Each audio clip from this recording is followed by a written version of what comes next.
Good morning everyone. কথায় আছে, জীবে প্রেম করে যেই জন সেই জন সেবিছে ঈশ্বর। তো আজকে আমার ফিটনেস জার্নির চতুর্থ দিন, আর আজকেও আমি বাবার সাথে সকাল সকাল হাঁটতে বেরিয়েছিলাম। হাতে সময় অনেকটাই কম ছিল, যেহেতু সকাল সকাল পড়াতে বেরিয়ে যেতে হয়।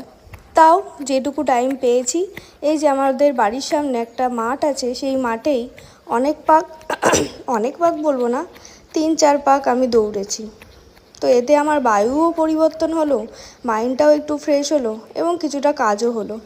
খুব একটা বেশি করতে পারলাম না আজকে, স্টিল যেটুকু পেরেছি ওতেই আমি খুশি।